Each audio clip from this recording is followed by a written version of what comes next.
are so vain. I bet you think this song is about you. You're so vain. Don't you, don't you. Oh boy. Here we go. Hello everybody, Sirwalterj General Show. It is the evening edition. Baby. How y'all is? Come on in, the water is fine, the water is fine. The water is fine, the water is fine, the water is fine. Arrogance. Let's talk about the arrogance. Yes, Michael LeBorn, we are arrogant. Good to see y'all, Karen and Ivy and Digatrice and got Naaman Williams here. He must be bored tonight to be able to watch my show. Deborah House and Amber Rogers and Karen and a whole bunch of y'all coming in here. Hey, the Saints. Diane, why y'all so arrogant? You ain't arrogant, but why y'all Christian friends so arrogant? I want to talk about something right here, Lori. Felicia Tillera, I want to talk about something, Charlotte, the arrogance of the saints is getting out of control. Justin Deloney, out of control. And it is stemmed from, I did the Juanita Bynum Effect. Y'all saw the show, all right? Elton, I did the show a couple nights a week. A couple nights last week, okay? I did part 1 and part 2. And Geneva people who worked at the hotels and pastors who brought her in, Karen, coming out of the woodworks. Yeah, it's Karen's the interesting subject. Yes. So I'm going to talk about this because this is very important, because y'all's witness is horrible. It's horrible. The pastors and elders and some of you who are making Facebook posts about how we're infighting. Friendly fire. That's what's going on here. It's friendly fire. And back in the day, our families kept our fights private. You didn't know we were fighting. To this day, I've never seen my parents fight. Never saw them fight. If they disagreed, they told us to leave the room. They went in the bedroom and they did whatever in there, okay? Maybe that's why I kept seeing babies pop up. Anyway, so they told the kids to leave the room. Blessed to you, Evangelist Davis. So something happening in our values, because now we have social media and technologies where to the place where now everybody can see what they say. Never let them see your dirty laundry. Okay. We are drying and ironing our laundry out in the front, not for everybody to see. Who would want to be a Christian? That's exactly it.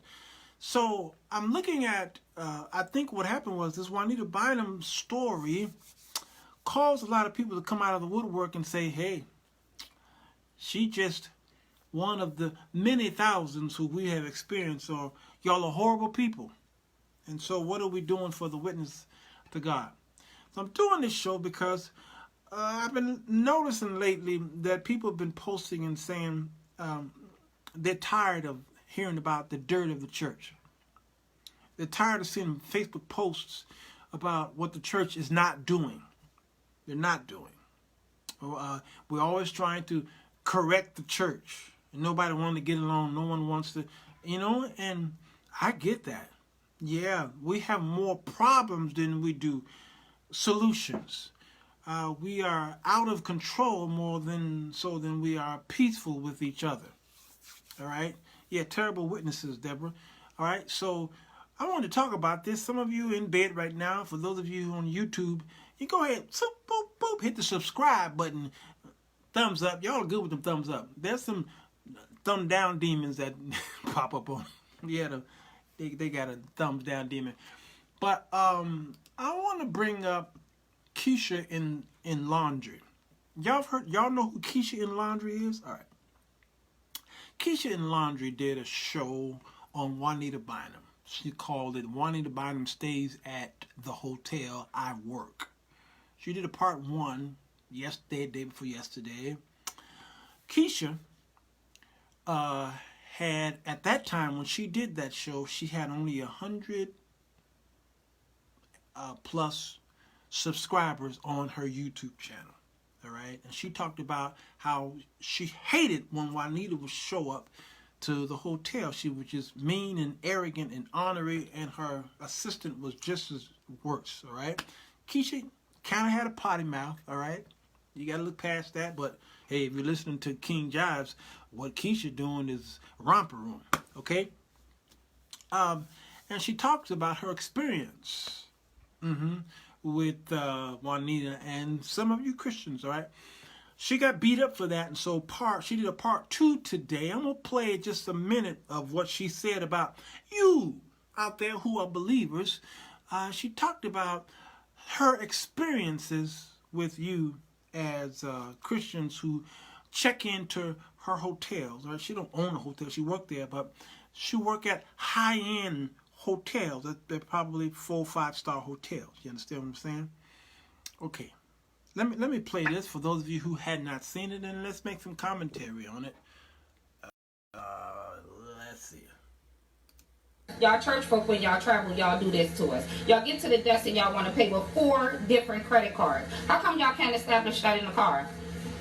And then another thing y'all church folks do. Let me tell y'all, y'all are some of the most vile people when y'all come to hotels. When we know every hotel, when we got a church group coming, we all like, oh God, oh God. Because guess what y'all gonna do? Y'all gonna come, y'all gonna try to complain about everything y'all can complain, anything. Try to get a discount. Y'all book the room like y'all can afford it. But once y'all get to our place, y'all want to complain about this and try to get a discount on that.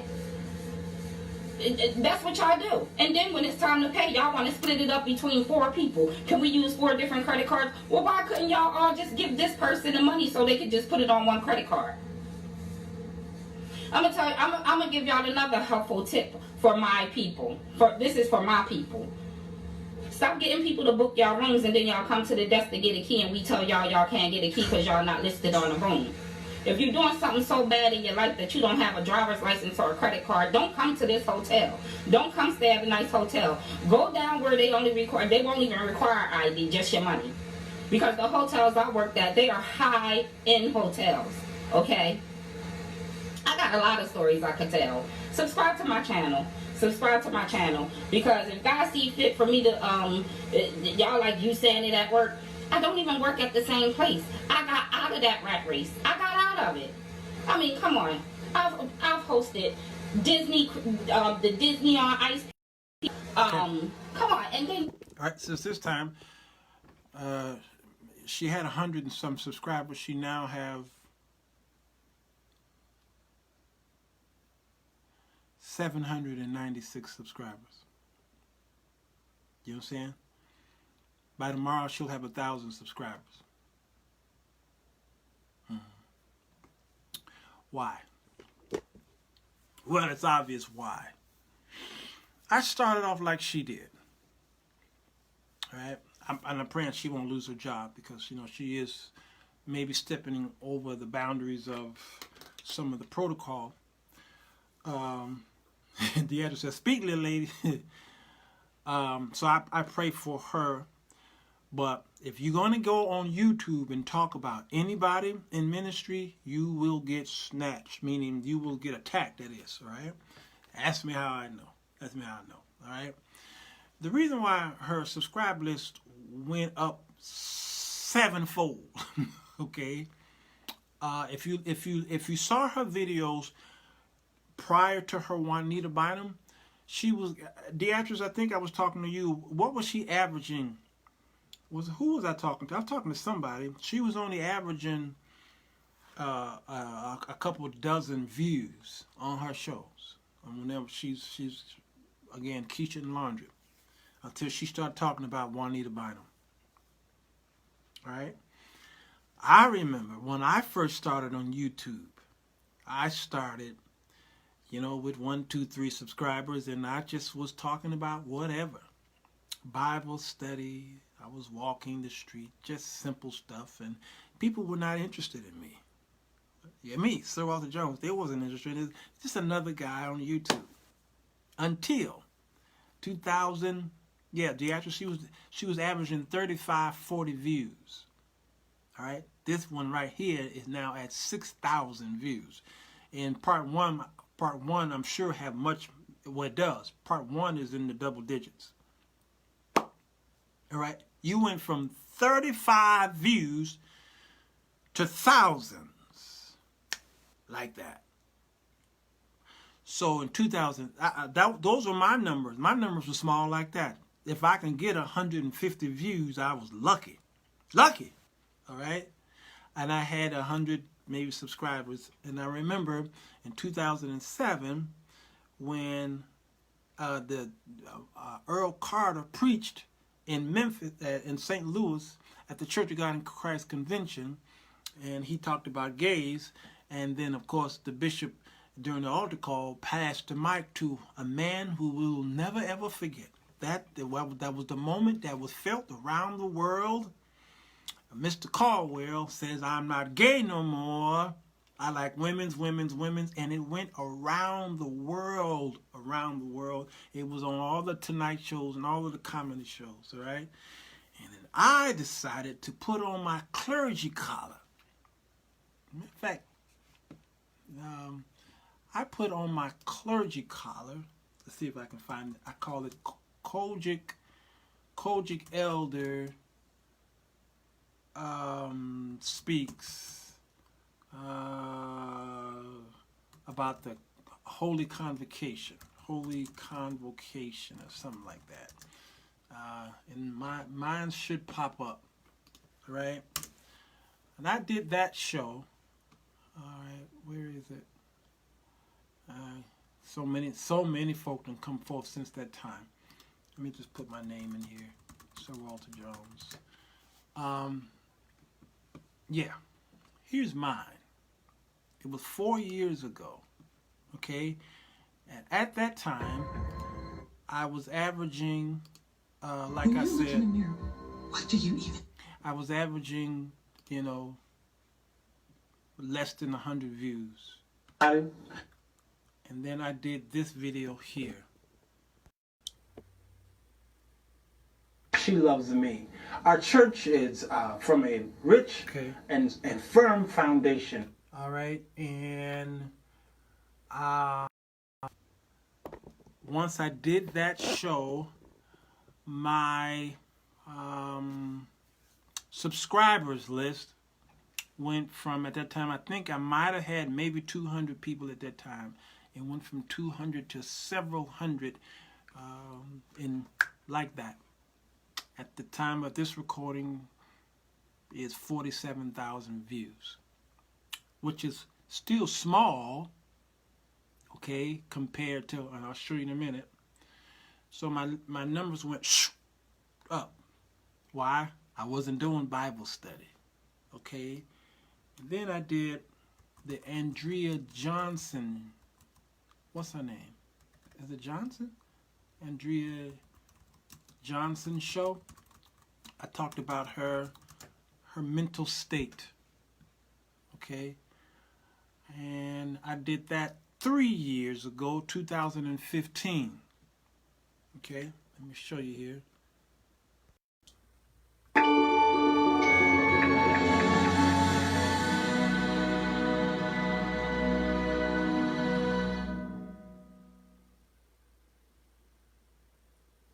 Hello, family. How you doing, America? This is Sirwalterj Jones of the Sirwalterj Jones Show. Okay. Some of you know me. You can see. You can see where. I don't know. I had bad camera angles. I had bad lighting, and I was learning editing. Well, you can see the numbers here. I'll show you the numbers. You see the number there? It jumped up there. Okay? Y'all see those numbers there? Okay.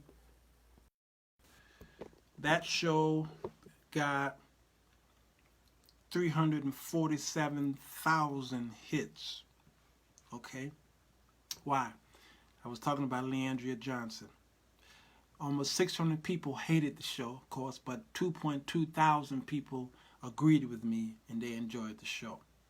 So my subscribers list, of course, went from 200 to when I did the coding thing, it went up to 1,000. And then after this, it jumped up another 1,000.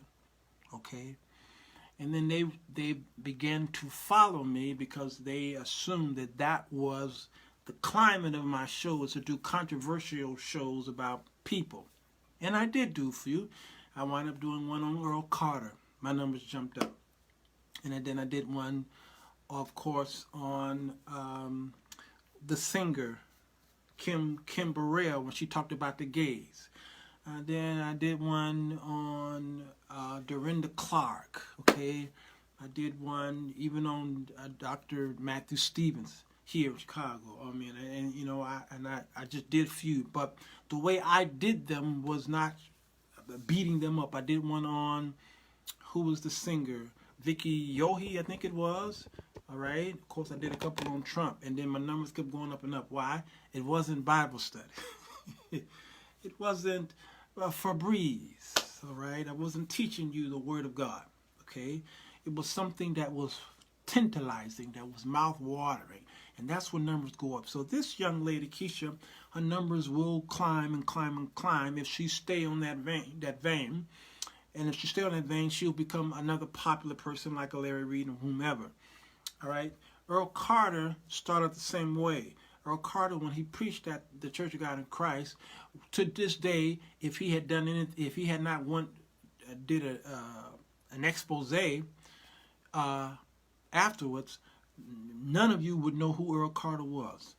The average person who preaches at the convention, unless they'd, I wouldn't say lucky, Juanita Bynum did a No More Sheets, and that catapulted her into the utmost. Of course, you know whose program she was on, whose conference she was at.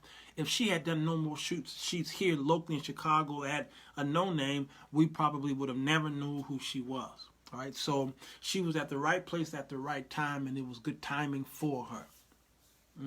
Yeah, I know. Deborah said they don't like your kind of teaching, sugar. Okay. All right. So these people, their names they become famous off of controversy. Even on TV, even in Hollywood, I see some actors and stars. Paris Hilton. Why is she famous? Okay, singer? No. Musician? No. Actress? No. I mean, she acted, but she's horrible. But why is she famous? She's only famous because of her name. It's just some people who are famous for being.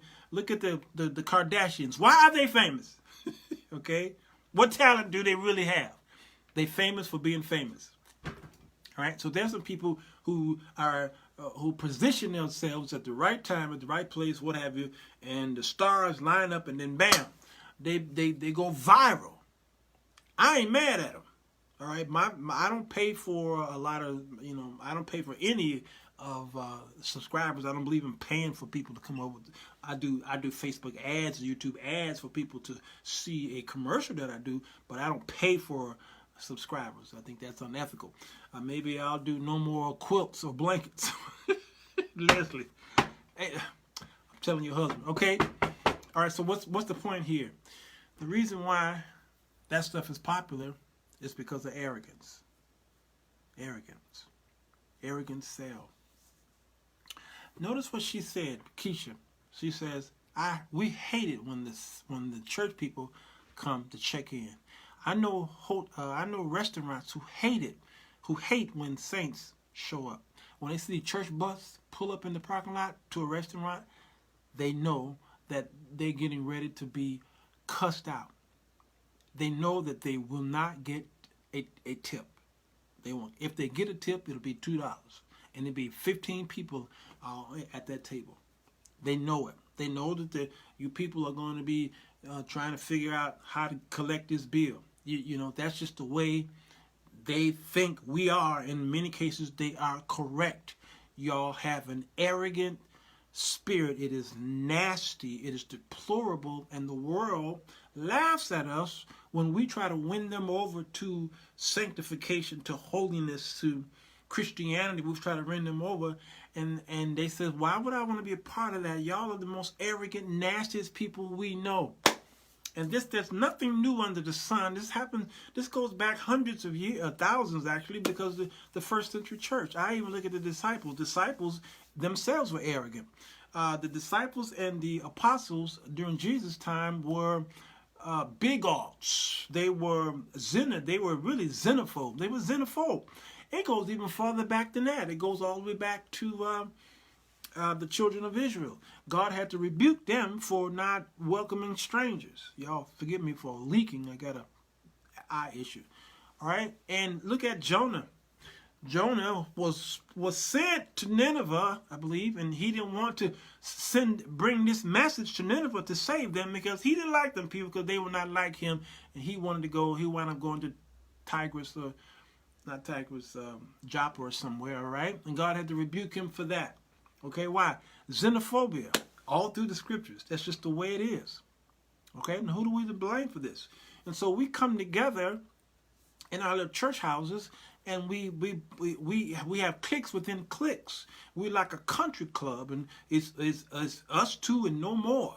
And my church is better than your church, and the world looks at us, and that's why it's difficult for us to win them, because they look at you as like the Catholic Church, how they were coming up during medieval time, during the time of the witch trials, and during the time of the Inquisitions and the Crusades, and why they were, even goes back to the Spanish conquistadors. All right, y'all know I'm all into the history. Forgive me, all right.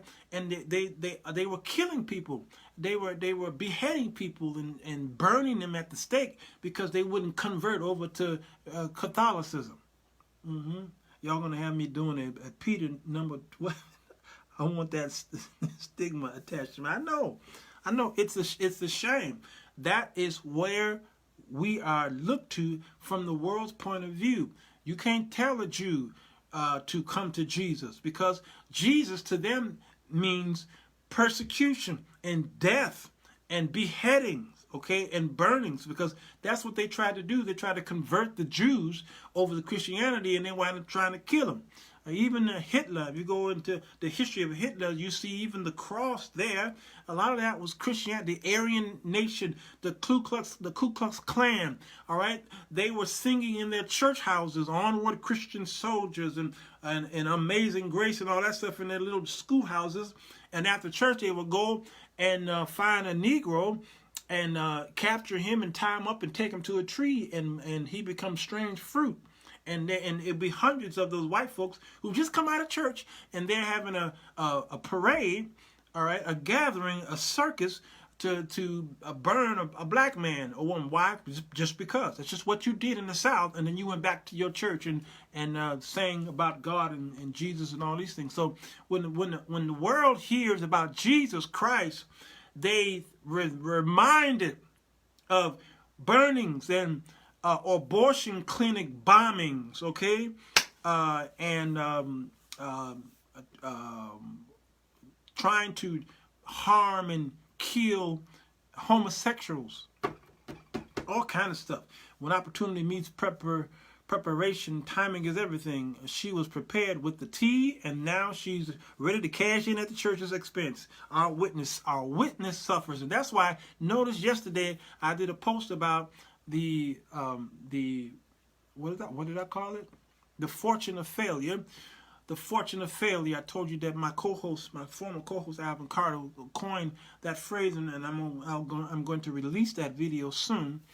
But the fortune of failure is something that many people in the world and in business and in ministry, they bank on.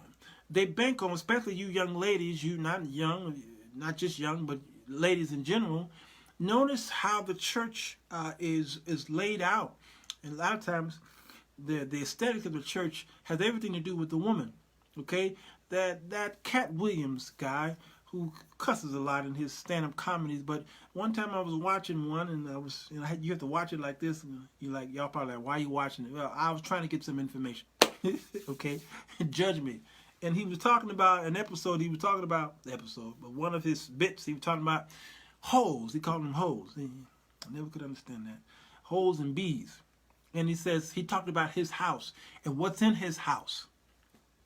He prepares his house so whenever a so-called B comes over, she can have everything.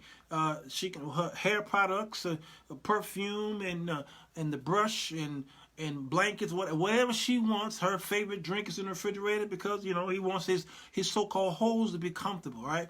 I believe the church is laid out like that. Man, I'm in trouble. Just got home from service. What you talking about, bro? Hey, Richard Hall, blessings to you. You might want to rewind this or not. Okay, and so the church is laid out that way because they hype up your pain. Listen to our songs. If you go and listen to the top 15, 20 gospel songs of today, a lot of them, most of them are dealing with your pain. It's lucrative. Your pain is lucrative. Look at the prayer lines, what we call the altar calls. Notice the call that goes out after a sermon. Right? First of all, notice the sermon. My haters. Okay? It's laced with pain, a problem, and then there's a solution. Okay? After it comes the altar call, and the altar call is dealing with pain and hurt and sickness. And who comes to the altar mostly? 90% or more? Women. Because if he asks for salvation, for those come up for salvation, you don't get many of those, if you get any at all. And then he makes another address, and then he'll ask, is anybody sick? Then you'll get more. Anybody need God to do something for them? Anybody need a miracle? Anybody need, okay? And then more people come to the altar right now, and that's every week. That is the way the church is laid out. That's why I told y'all the altar call is only about 100 years old. It wasn't meant for what we do with altar calls today. That's not the way it was done in the late 1800s. It was not for what we do today. All right. That's another show. Jesus calls us brothers and believers. The Christian stigma has ruined the church. Yes. But kids tell the truth. Yeah. Agape. Yeah. I'm trying to tell y'all. So this is the problem. All right. Here's another one right here. Why do you think this little girl, was able to do this? Why do you think she felt it was okay to do this? Like, some of y'all didn't see this. Some of you did. But check this out. I want y'all to see this. Looking forward to you. We got Jay Dorch here. Okay. Dorch, say hello. Hey. Okay. I want y'all to see this. For those of you who haven't seen it, brace yourselves. Recording? Hey.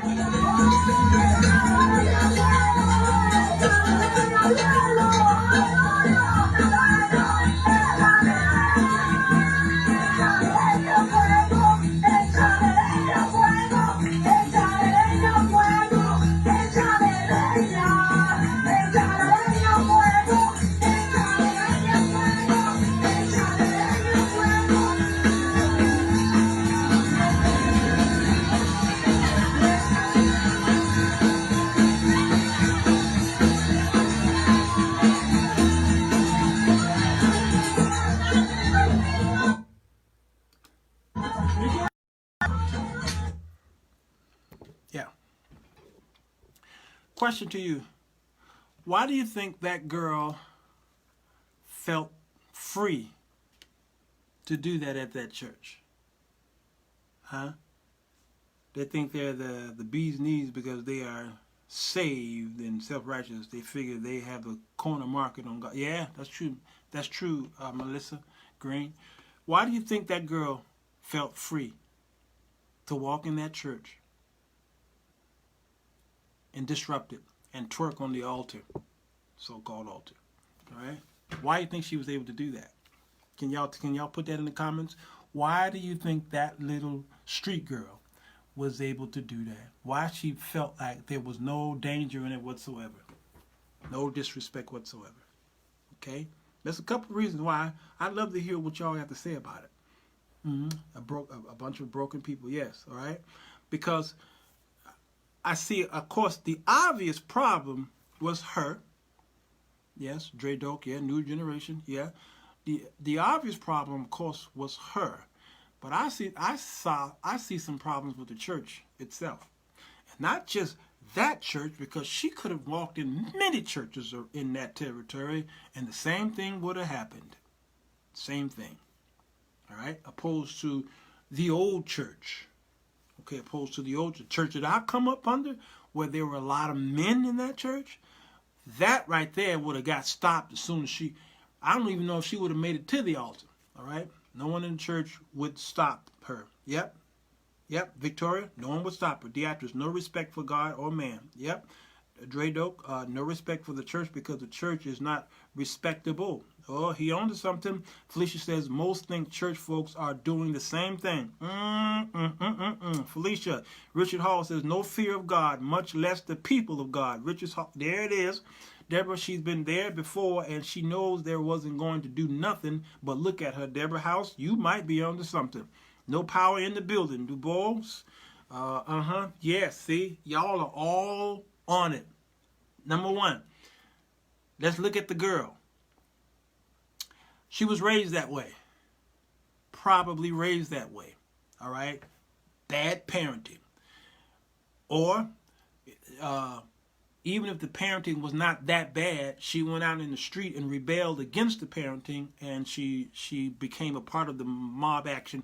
I wanted to do a whiteboard on the mob action, the mentality of the mob action, because here in Chicago, these girls beat their so-called friend who's mentally who's mentally unstable.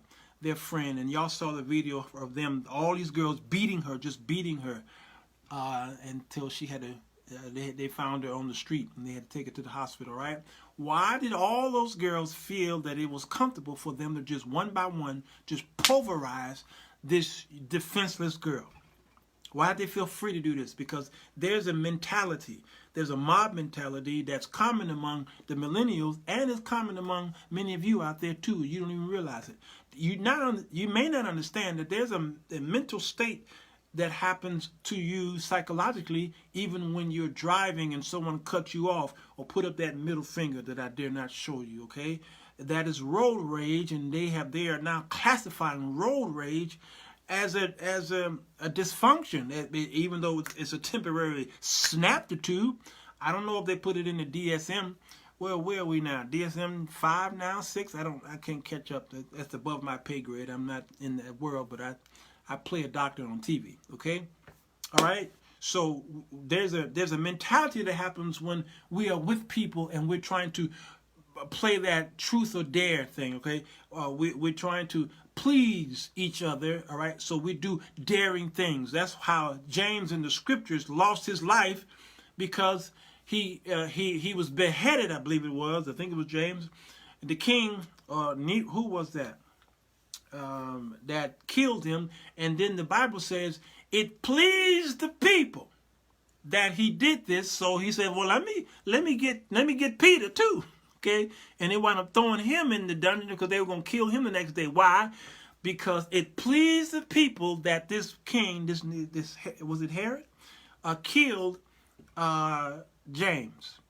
That is the mob action that we have. That is the Donald Trump mentality of narcissism. Notice last couple of weeks at his rallies, the people were saying, "Send them back, send them back," and he didn't say anything. Why? Because he was loving it. He was loving it. And then he lied the next day and said, I right away I defended that. Right away I said something, and he lied. So just tonight, there was a rally again, all right? And before they went to the rally, they asked Donald Trump, are you going to say anything if the people say send them back? He says, I can't stop them.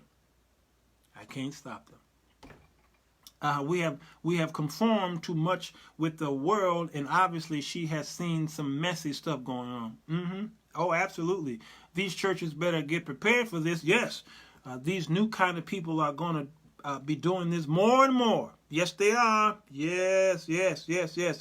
What's she saying, Leslie? Singing should have ceased. That's where I'm going next, Leslie. You was preaching my gospel. Singing should have ceased and demons addressed. Yep. I said hell in church when I was 10, and I tried to be sick every Sunday for the next 6 months because I thought I was going to catch on fire as soon as my foot hit the door. The mothers could smell sin on. Yes, there it is. Leslie, you on it.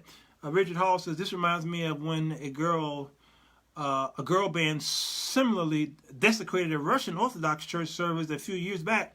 I would post the band's name, but it's too explicit. Yeah. See? Yeah. King Agrippa. Deborah House. Was that King Agrippa who killed, who beheaded James? Y'all gonna have to get me. I'm gonna have to get right my Bible. All right, because that's gonna bother me if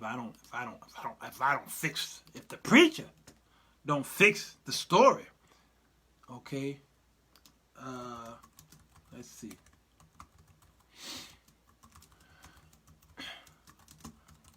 Okay, you might be right. I don't know. So, huh? Yeah, that Acts chapter 12. Yeah, it was King. It was like I said, Herod earlier. Herod killed James at Acts chapter 12. Okay. Who said these houses were the houses of God in the first place? Yeah. Which one is the one, Sir Walter? One of these divided 35. Yes, Avery Thompson, you own to something. You man, I need you to hide. I need you to go into your underground bunker. Okay? So here's the problem. She walked in there, and how many men did you see in that church, first of all? How many men did you see in that church? All right, now I'm going to show y'all something. Now look at this. Look at this. As she's going in, look at the men. 1, 2, 3, 4. All of the men are up there. Look what they're doing. They're just standing there. See what's happening? They're just standing there. Ain't moved yet. Now that's a problem. That's the church today. They still ain't moved. Look at that. See what's happening? There it is. We got a problem. Because the church that I come from, one of them deacons would have met her when she got to that second row. The deacons would have tackled that chick. All right? The elders and the ministers would have came from around wherever they were, and they would have tackled her. And they would have been laying hands on her. She would have left there all oiled down like she just left the strip joint. She would have had oil everywhere. All right? The music would have stopped, or they would have went into warfare, and the saints in that place would have started binding the devil. Loose here, devil! Come out of her in the name of Jesus. All right. And she would have been like, ah! There wouldn't have been no games, no fun. And the ones who came in there with the camera, they'd have got her too. Not today. So she felt it was okay to do that. Why? That church represents thousands of churches around the country. Ain't no power. And notice the woman at the altar put her hands on her. But that's all she could do. What can she do? I would have got that sister myself to toss him out. I know you would have. You crazy. Yeah. All in the pulpit. The men would hit the door as soon as someone walked. Yep. That's the church we are a part of right now. The mob mentality is strong force, where 2 or 3 or more gathered together. Yeah, can work for evil as well as good. Yes. If she got that far, it wouldn't have happened in your church. No way, Victoria. I play the piano or the organ sometimes on a Sunday morning, and if I saw that come in, I would have stopped. If the choir was singing, I'd have stopped and went right to the altar with that young lady. I don't know. I might have went to jail. I'm not sure. I might have went to jail. Justin, what video you posted? I'm not sure which video. I don't know what you're talking about. All right. And the problem is, y'all, many of the people in the church are too soft. They're afraid that they don't want to offend. That's the church we live in, the non-offense church. I don't want to offend. I don't want to offend. Okay? The church I come up under, the deacons was packing. The jurisdiction that I was in, the state, if you code it, they were packing. And I'm talking firearm packing. I mean, they was packing, y'all. And you didn't know who was, but we did. Because after service, you know, we had to count the money, or we walk with the security. And they was packing. Every now and then, they showed you how much warfare they had. Because when it was time to collect the offerings, thousands of dollars was collected. So during the offering time, the brother with the nice suit on, he pulled that suit jacket back when it came time for offering. All right? So you saw a clean cut man all during the service time. And then they said, it's offering time. He unbuckled his jacket and he pulled his coat like that. And he standing like that with his hands on his hip. He wants you to see the 45 that was on his hip. It's offering time. Yeah, you come in here if you want to. I'm talking about the Bishop Ford era, Natasha Miles. Yeah, Bishop Lewis Henry Ford. His brothers was packing. It's offering time. Yeah, you try me, okay? And some people say, oh, you who lives by the sword, die by the sword. Really? You need to... The disciples asked Jesus to buy weapons. The weapons of that time were swords. And guess what Jesus' answer was? You Bible scholars out there, I want to test you. The disciples asked Jesus, could they buy swords to protect themselves? And what was Jesus' answer? Anybody? I wouldn't let you go to jail. We sisters got your back. Natasha. Mine be packing today. My church don't play. Come on, Richard Hall. That's a good point. I'll stop playing if someone using the music ministry to be disruptive. Yeah, I'm trying to tell you. Yes. Bishop Ford didn't play.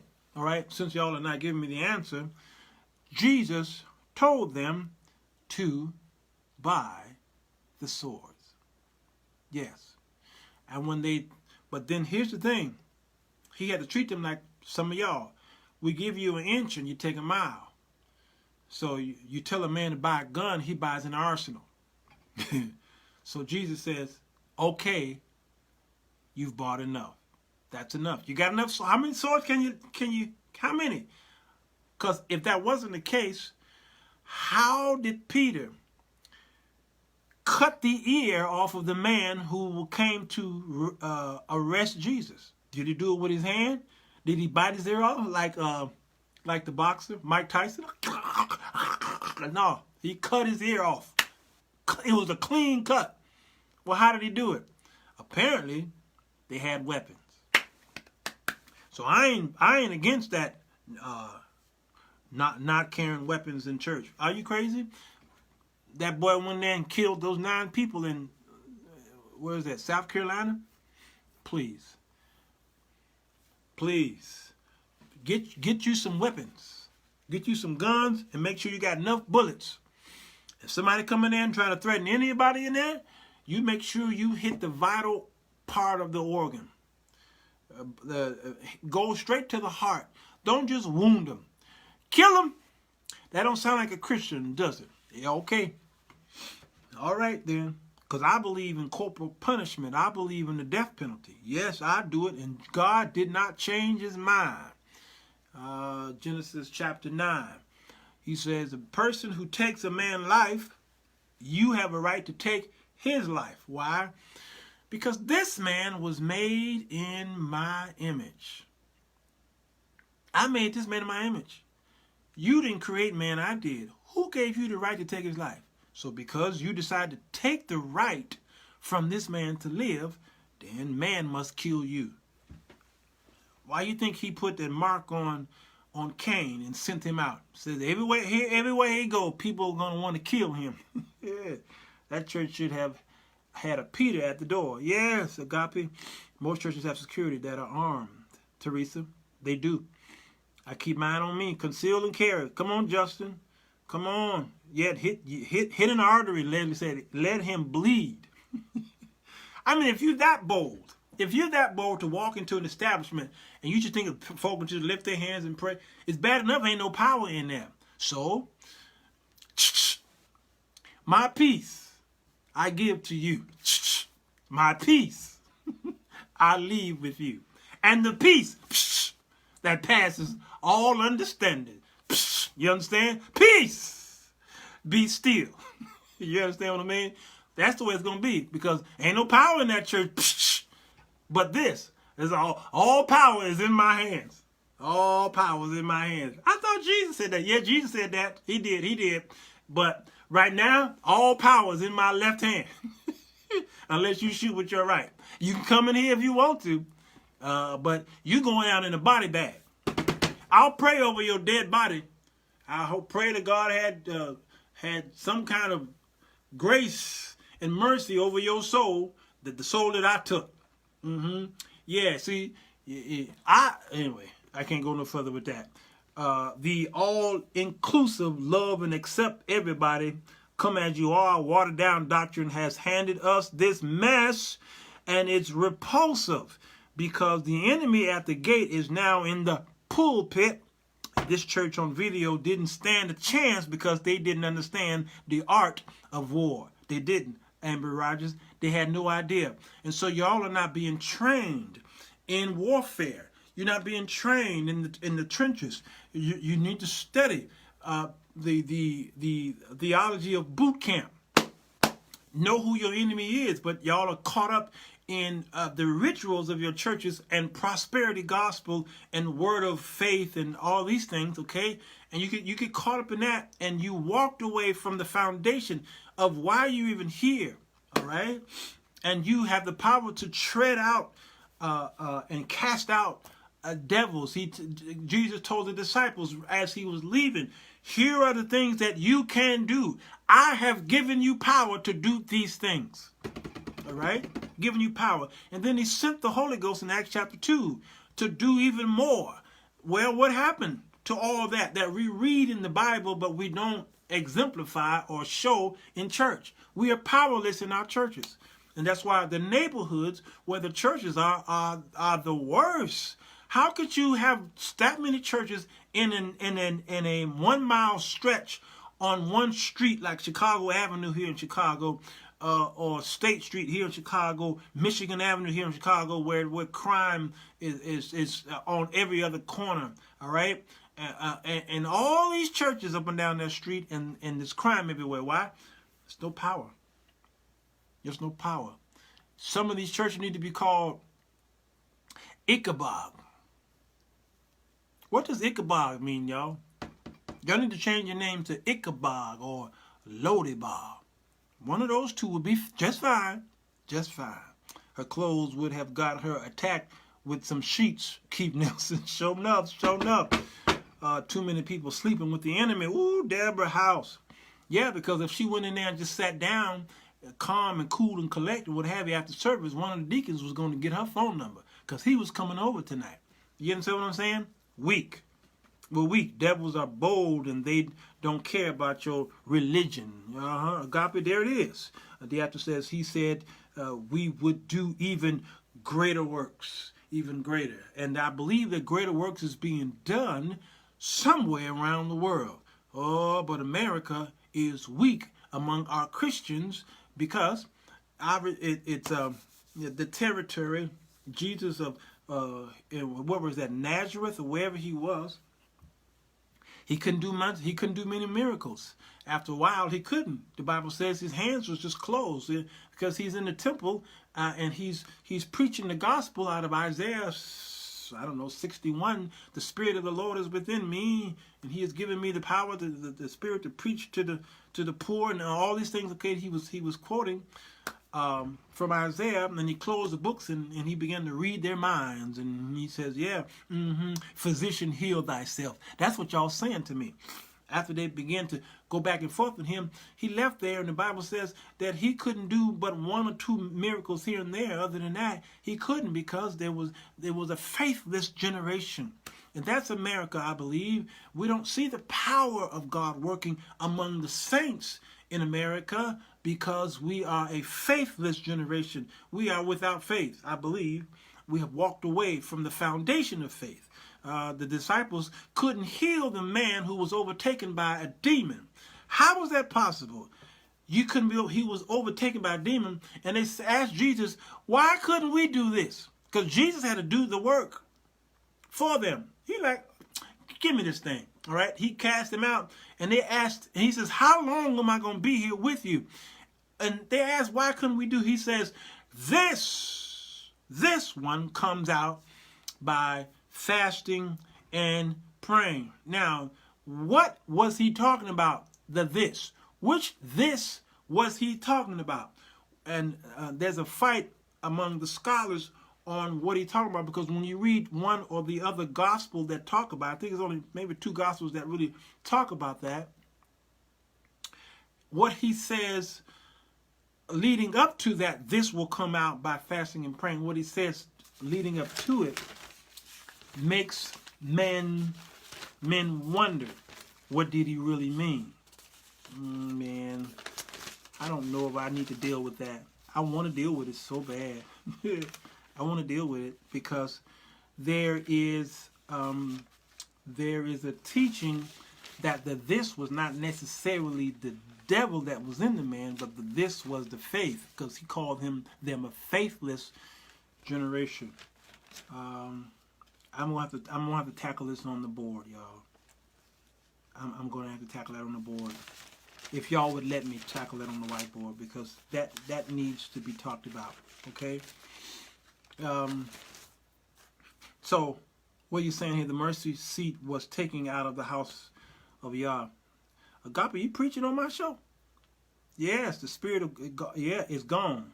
The presence of the Lord has departed. Natasha Miles that's pretty much what it says. That's what it means. Agape, they didn't have any anointing. They were compromising the word of God. Amber says, people of God, we are at war, and the enemy is a formidable opponent. And if you know the enemy and know yourself, you need not fear the result of 100 battles. If you know yourself but not the enemy, for every victory gained, you will also suffer a defeat. If you know neither the enemy nor yourself, you will succumb in every battle. The art of war. Amber Rogers, that's pretty good. And that's what's going on right here. So I'm going to dedicate a few days on warfare on this whiteboard. I need to. I've done it down through the years, and I got to go back to it. The art of war, the raging of warfare, demonology, and angelology. I need to talk about that. It's vital, because when we see these things happening, it's sad. Because many of you who watched that looked at the girl being disrespectful.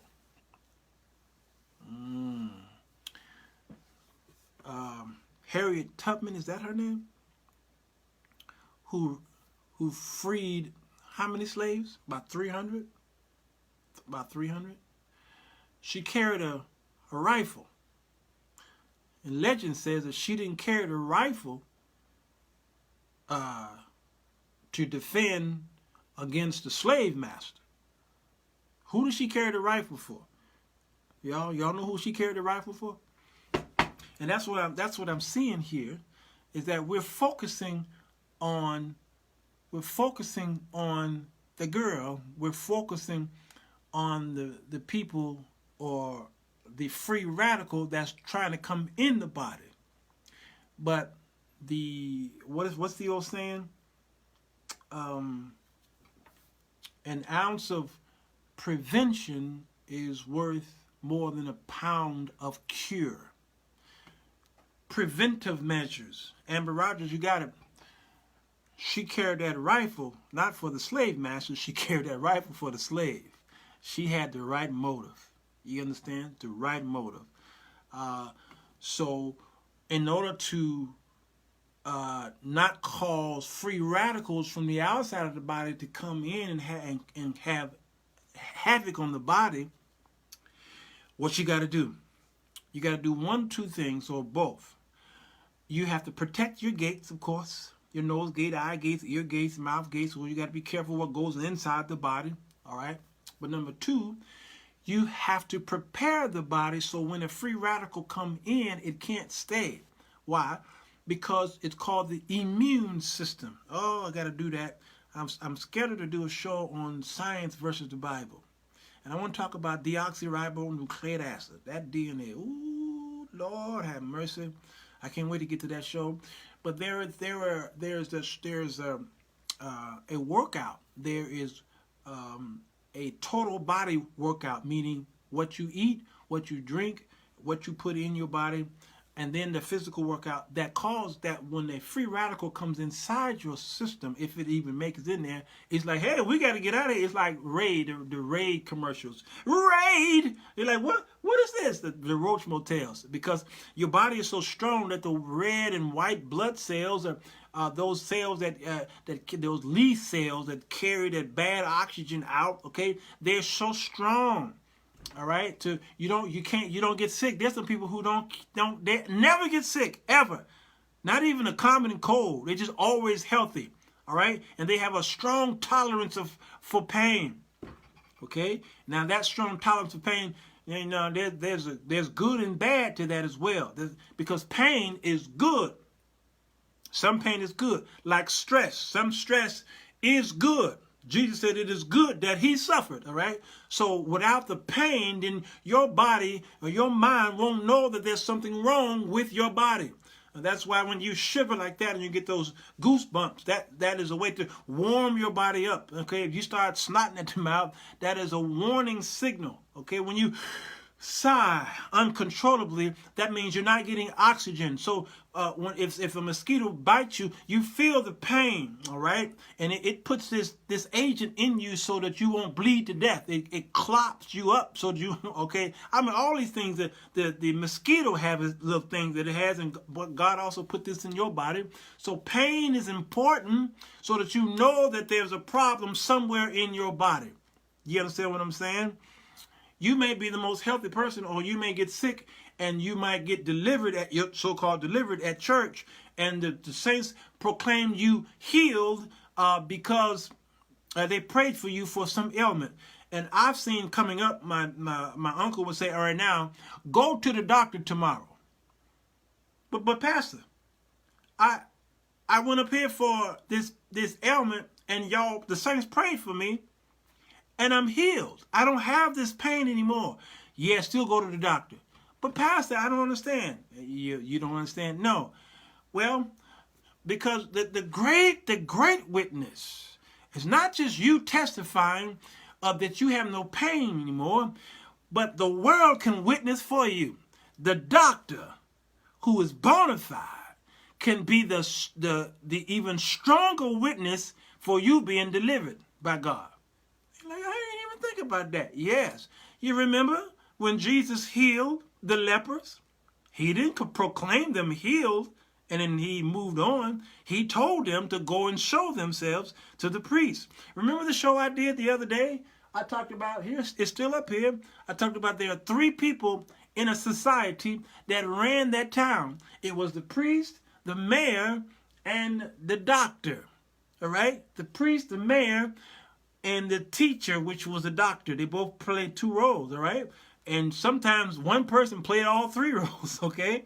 So he says, show yourself to the priest, because only the priest can be the witness for you. Only the priest can testify that you are truly healed. That was the law, the Mosaic law. So when sometimes you are sick in your body and you go to the church and you ask the saints to pray for you and you're healed, go to the doctor. And let the doctors be the biggest witness. You know what? I'm a doctor. I went to doctor school for 10, 15 years. I'm in residence right now. And this man and this woman is healed. Y'all understand what I'm saying? So what happened to the strength and the power of our church? I don't know what y'all did, but it's bad parenting in our church. All right? You're arrogant and you're mean. I'm going to close down by saying this. I remember, and I've told this story before to some of you. Some of you heard this story before. I remember being in a I can't say the town because somebody who's watching was a part of this crew of mine. Yeah, they were. All right, and we out of town though, having a great time at church. We having a time of our life, and folk are shouting up and down, and people laying hands and throwing oil everywhere, and the saints are just celebrating the goodness of Jesus. All right, and then we get in our cars and we decide to go downtown in a nice strip where uppity strip. All right, to eat dinner. It was after 10 o'clock at night, and we went in there and sat in this really beautiful restaurant. You can tell that if you walked in there with $20, you probably can get dessert. That's about it. All right. And we sat on the round table, and the waitress came to our table. May I help you? Can I take your order? Do you want water? Blah blah blah. You know what they do. And they're like, yeah, they took their orders, all right, and she went away. We're sitting there and talking about what a wonderful time we had before the Lord, and the waitress took her time coming back. And then the saints began to murmur among themselves like the children of Israel in the wilderness when Moses went away. They began to murmur. And so they sitting there at the table and say, how dare she? Remember, she ain't been back in 20 minutes. This don't make no sense. That's why I hate blah, blah, blah. And they all agreeing with each other. And I'm just sitting there playing in my phone, la la lee dee dee. So the woman finally come and with the orders, and they're like, what took you so long? Oh, we're sorry, we're short of staff, all right? We only got one guy back there, and blah blah blah. Oh, okay, well y'all need to do something about that. And I'm sitting there just trolling my phone, all right? And then she got the wrong order on something. The girl next to me, she got the one who was speaking in the tongue the loudest that night. She got the wrong order. I asked for potatoes, not fries. Oh, I'm sorry. That don't make you took your time getting here, and I asked for this, and you give me the wrong. Well, I'll take it. Yeah, you need to take that back. I'm sitting there like, oh my God, oh my God, oh my God, and I'm just trolling my phone. I didn't know what to do. So I just got up and I just walked to the restroom, and I went in the restroom. I didn't have to go pee. I just went in there. I wanted to cry, what I wanted to do, and I'm in there washing my hands. I'm just washing my hands. I can't believe this. God, I can't believe the saints. We just come out of a Holy Ghost field. I'm crying, washing my hands, smelling all the aroma in the men's bathroom. And then, so I walk out of the restroom, and before I get to my table, there are two young ladies at the table. At another table, and they stopped me. They said, sir. I said, yes. They said, are you a minister? I said, yes, I am. I said, did the suit give me away? They said, no, because everybody in here wearing a suit, because it was a no jacket, no service type atmosphere. They said, oh, everybody here wearing a suit. No, they says, we watched you at that table, and you were the only one that we recognized who had a sweet spirit. And you walked by us, we felt the presence of God on you the way you walked. And I told my sister, when you come back, I'm going to ask you if you are a minister. I said, wow. And I told her, I said, well, you really don't have to be an ordained minister to walk in holiness. You really don't. I said, but I'm so honored by it. She says, you're right. But I tell you, you keep doing the work of God, and they just begin to encourage me. All right. Now, what was that? That was God dealing with me. All right. Because when I went in the restroom, I'm in there crying. God, I can't be around the saints. I can't. Oh, no, don't worry, son. I put two women in the restaurant. Jesus. Remember, he went to the garden, right? And he went to fast. And after he fasted, who showed up? After his fast, when he was at his weakest point, who showed up, y'all? That old dirty devil showed up and began to take him up to places. All right. But after the devil left him for a season, who showed up after the devil? Anybody? Any of you Bible scholars out there? When Satan left Jesus, who then showed up to be with Jesus? Anybody? Somebody tell me who that was. People will see it when you are truly, yes, that's it. When people come out of pride and divination in the church, then we'll see the Spirit will come back. Yeah. Yes. Yes, Beatrice. The angels showed up. But what did the angels do when they showed up? Somebody tell me as I shut this down. What did the angels do when they showed up? No, Deborah, not the disciples. No, they. The disciples were asleep. Notice that they were asleep. Dottie Ledbetter, yes. A ministering angel. The angels came and ministered to Jesus. Jesus, the Son of God, the one who's getting ready to die for the sins of the whole wide world, the one who healed Peter's mother-in-law and raised Lazarus from the dead. That one right there, who walked on water. That Jesus got to a place where he was too weak. He was so weak that he himself even needed somebody to minister to him. And all of you have that. God has given the angels charge. All right? All right? So that table who just left all that Holy Ghost talking and speaking in tongues at the conference that night, they came to the world and made God look like a mess. Horrible witness. It was horrible. And that crew right there is the same crew that walks into Kisha In Laundry's restaurant, a hotel. That's that same crew who have 4 credit cards to put on one hotel room. And the hotel room was $80, and they got 4 credit cards. All right, now you put 10 on there, and you put 20 on it. Let's see how much we got left, and then you put another 15 on it. You see what I'm saying? That's the saints. We come across as being poor people, and arrogant, and mean, and very bitter. But yet, when the pastor or the apostle or the prophet tell you to send in the $100 line, without problem, without question, you get in that $100 line. Your husband at home asks you, babe, can we this? No, because this money is for the prophet. This money is for, ask me how I know. I was in that mess. This money here is for the church. This money for, and here we are struggling in our bills. Why can't we try to pay these bills? We hiding our car. You know, we 2 months late on the mortgage. You know, we're about to go into foreclosure. No, baby, this money here is for the Lord. This is for prophets so-and-so. Somebody sent me a list, actually it was a bill. She's a member of a church, and they going into their pastor's anniversary, what have you, and they, as soon as she walked in church, they gave her a bill. This is how much your assessment is for this anniversary, and this is your assessment because we're doing we're trying to put a little more money on the mortgage, what have you. Oh yeah, and you know, she has no husband.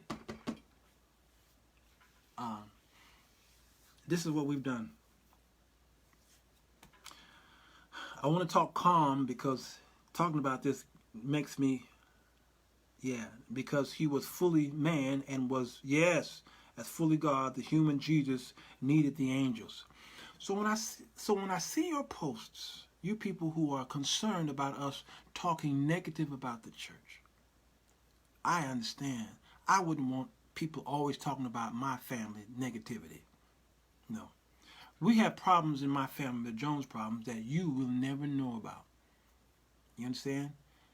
You will never know about the problems my family, the Joneses, have. No. And there's a lot of us.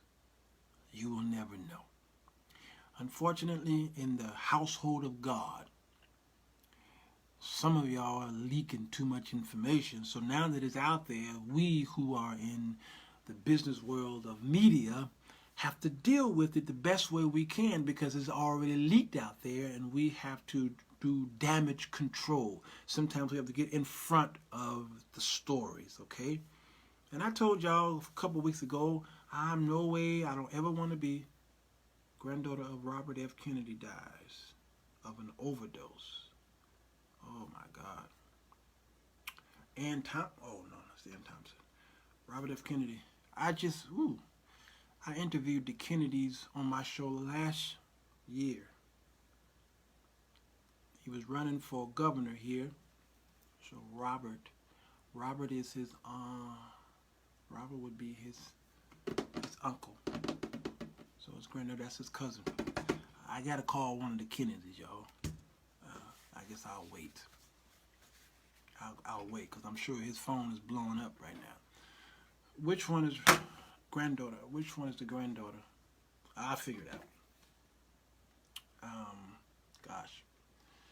The Kennedys, I don't mean to change the subject like this. The Kennedys, I found to be really an amazing family. And the difference between them and, because they're Catholics, the difference between them and Protestants is that they were born and raised into, even though they were wealthy people, they were born and raised to be benevolent. And they were raised into giving in missions. That's why so much money is raised and donated to Catholic charities, because Catholics are born into giving. No matter what you say about Catholics, they build their schools. Many of you have put your children in schools that were Catholic built. Many of you were fed. Let's see, here's the picture. They got rid of the picture. By them. And so if anybody should be acting like, if the church should be catering themselves after anybody, unfortunately, it should be how the Catholics give, especially the Kennedy family.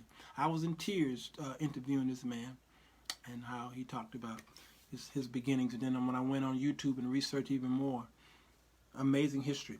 I just talked about that tonight in my Bible study. What was that? Oh, the dollar line, okay? Because if they wrong, they wrong, and when they have a cell phone with video, it's going to be news. Yes. So I don't do the Larry King thing, the King Jive, Larry King. I keep saying Larry King. I meant Larry Reed. I don't do the King Jive thing. I don't do the Sir Williams, McCrae, the Earl Carters, the Dawson and Denise. And, Dawson and Denise, they're cool. You know, the way he does it is not as bad. I decided not to go that route because I want you to see both sides. Like that girl that went into that church. Don't just pay attention to that girl. Pay closer attention to the church and how they handle things. See, because as a little boy, when one of our friends came over to the house, this only happened one time.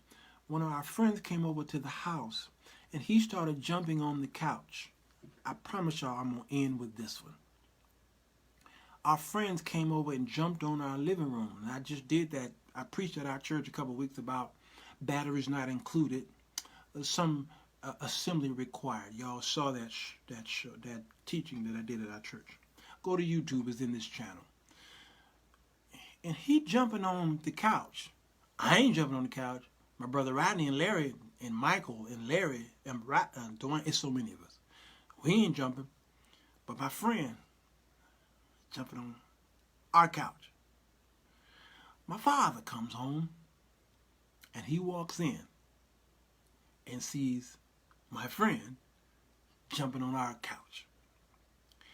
So, what do y'all think my father's response was? Okay, I want to find out before I go any further. I want to find out from y'all. What do you think my father's response was? Okay. They are true humanitarians. Yes, the Kennedys, they are. That's very true. I see their benevolence 5 days a week where I work. That's right, Victoria. Do both work for the Catholic ministries there. And so she sees them. Agape says, thank you for being you, sir, and teaching, not exploiting. Blessings to you, Agape, servant. My dear friend from Atlanta, Georgia. What y'all call that? Hot Atlanta. Yeah, what do y'all think my father's response was? Leslie says, why are you letting him jump on our couch. Amber says, why y'all letting him jump on our furniture? There it is. So here's what my father did. Now here's the thing. My father didn't touch the boy. He just told the boy, you got to go home. You got to go. Okay. Bye, Mr. Jones. Bye, Walter. Bye, Larry. Bye. Because now we're tremoring in fear. Because y'all know what's getting ready to happen, right? Yeah, y'all know what's getting ready to happen, right? He told the boy, you can go. And then he beat the... You know that James Brown song? Papa beat the hell out of us? Yeah, Papa beat the hell out of us. And we screaming. But why?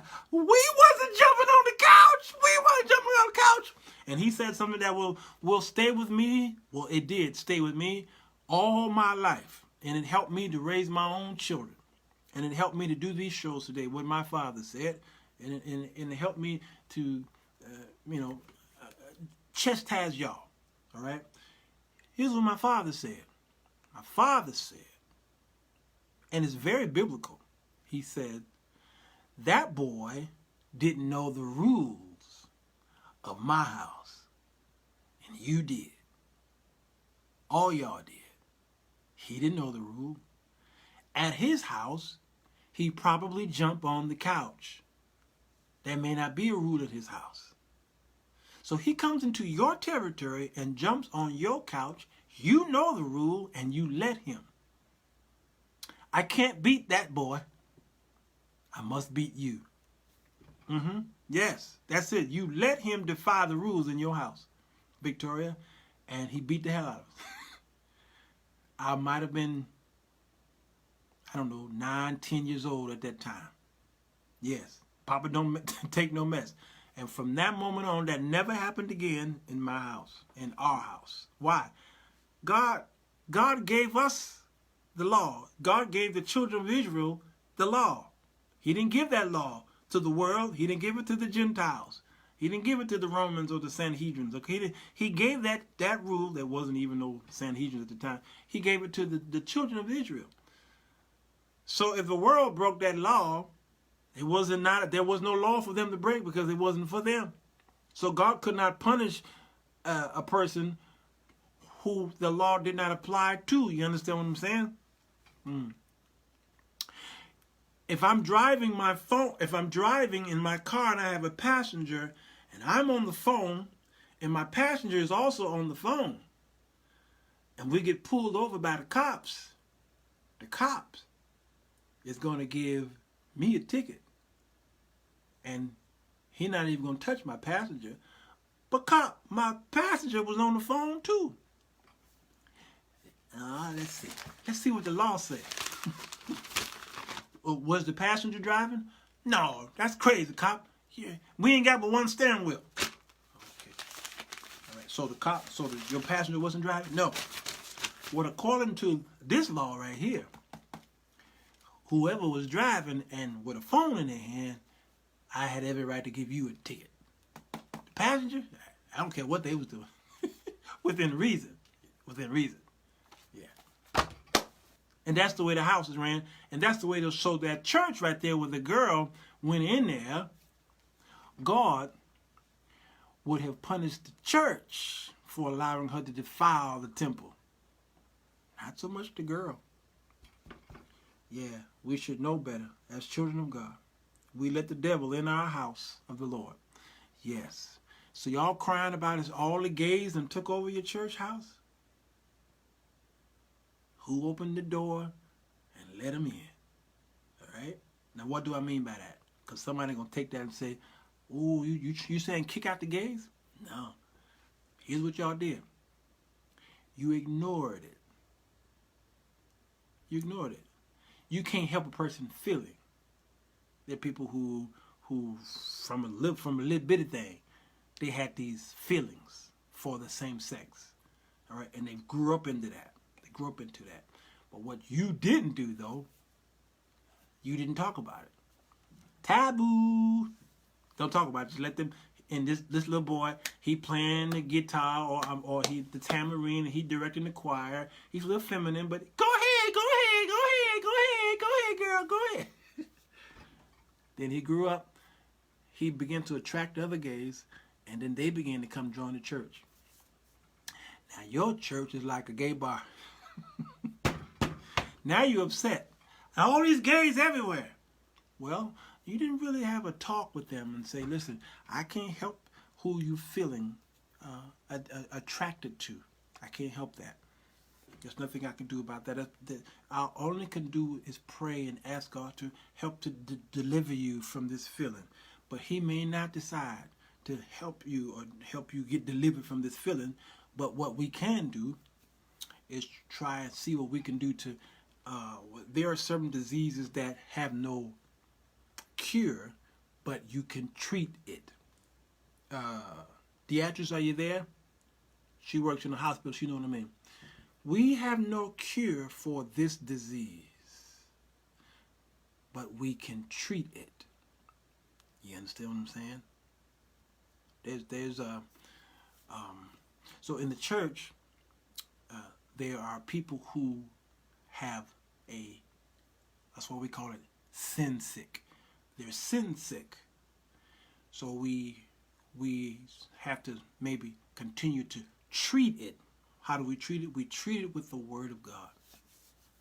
With love and understanding. We treat it. Now, God does have the cure. We don't have the power to inject the cure. You understand what I'm saying? Only the doctor, like if you're a psychologist, you're either a psychiatrist or a psychologist. It's two different things. One can write the prescription, but you understand? So I don't have the power to write this prescription. I don't have the power to write it. I don't have the right to fill the prescription as a pharmacist. All right. I may just have the right to initiate, or whatever you call it. I can. What's the word I'm looking for? I can give the cure, but not the cure, the treatment. I can give the treatment. That's all I can do. I'm looking for a word. I think it's all the I or something. All right.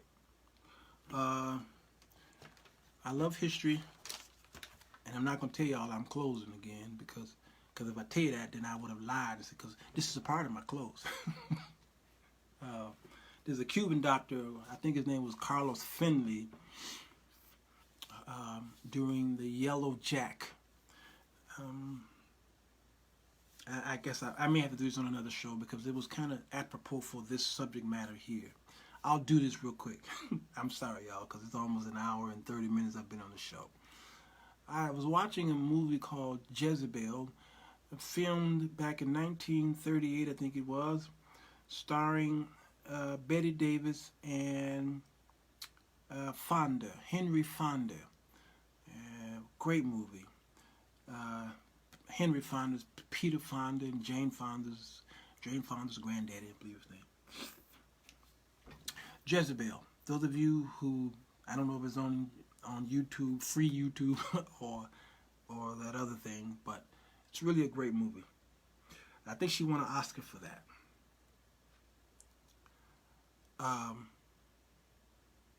Why did I bring that up? Oh, in the movie they talked about the yellow fever that happened in the 1800s, mid-1800s.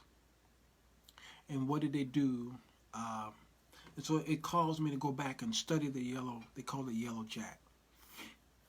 And as I was studying it, I discovered that a Cuban doctor, Carlos Finley, they thought it was airborne. And they were trying all kind of remedies to get rid of this yellow fever. And they tried everything. And it just was getting worse. But one man discovered that it came through one species of mosquito. One species. Out of the thousands of species of mosquitoes, there was only one that the yellow fever was in. And there was a gestation period that happened over time before the mosquito was toxic enough to bite you. And triage, some are in need of urgent medical care, and this young lady at the church was an emergency case. Ooh-wee. That's good stuff, Demetra. Your coach, yeah, we expect several closings. So Finley said that mosquito is causing this yellow fever, and they said nothing. He talked to a group of scientists and doctors, and they pretty much laughed at him. Yet they kept dying. And so someone took a hold of his theory. His name was Jesse Lazier, I believe his name. It's great history. It's a part of American history as well, because it happened down there in New Orleans. They were dying. Black people especially were dying. They were dying. And Jesse Lanier became a sacrificial lamb because he shot himself. He allowed a mosquito to bite him and infect him with this disease. And he was an assistant to Walter Reed. Y'all know who Walter Reed is? That's why whenever you hear about the president, something going to get medical, you hear about Walter Reed Hospital. All right? And this was during the 1900s, the Spanish-American War. Anyway, there's a lot going on. But the point I was making here is that whenever someone thought that they had a cure for the thing, these men, these scientists and these doctors would shout them down and try to prove them wrong. I found a cure, I found something, they shot them down. They shot them down. And they found themselves shooting each other down. Instead of coming together and working on one cure, the scientists were trying to become famous. So when someone else would come and say they have a cure, they said, no, you want to try to prove them wrong. Like what we're seeing now with the Democratic fights, the Democratic convention, not the convention, but the debates. They're part of one team, the Democratic Party, and all those 20 people up there fighting against each other, and the Republicans over there laughing, and they're weakening each other, and that's what's happening in the church today. We're fighting within each other. We're weakening each other. My church is better than your church. My apostle is better than your apostle. Okay, that's not what the scripture says. And they're fighting with each other. Meanwhile, we're weakening ourselves, and being looked to at the world is looking to us as being a weak body in fighting. That's what's happening. And so, thank God for Walter Reed. We did not eradicate yellow fever, but there are no cases in America. You will never hear about a case of it. That doesn't mean it is eradicated. It's just that we know now what to do, and that's why the Levitical law, God was very particular on how a person should wash their hands. You wash your hands in running water. You don't wash your hands in still water. Okay, and they realized the doctors back in especially medieval times, the doctors were when a woman was pregnant and she was going to have a baby, the doctors would, help her have this baby, and the babies were dying by alarming rates because they would be washing their hands in still water. Just a simple washing hands, And so they discovered that they had to go back to the scriptures. Somebody said, go back to the scriptures and see how those 2 million Jews wandered in the wilderness. All this, and they left Egypt. Not one of them, the Bible says, was feeble or sick. How is that possible? Because God gave them the remedies on what to do. So when I talk about the Bible versus science, I want to bring some of that up. All right, I've talked myself tired and sleepy and hungry. I'm going to go. Who's got the last say? Be blessed. Enjoy the show. Don't stop doing what Father Yah has called you to do. Blessings to you, Agape. I appreciate you. All right, gotta go. Love y'all. Hit the share button if you will. If you're on YouTube, go ahead, subscribe, and thumbs up. If you're on YouTube, I said that already. Facebook, go ahead. And anyway, Alexa, say good night to the people. Have a good night. Sleep well. Oh, she, the best woman I ever had. right there, until she starts singing some crazy song. When I tell her, play my music, she starts playing some crazy stuff. Then she's just a bitter black woman. Men are something else, aren't we? We like our woman when they're cooking and cleaning and giving us sex and all that stuff. But then when she starts playing crazy music like that, what she does, just a bitter black woman. All right, y'all. I love y'all. Which one you want? Take anyone. Good night.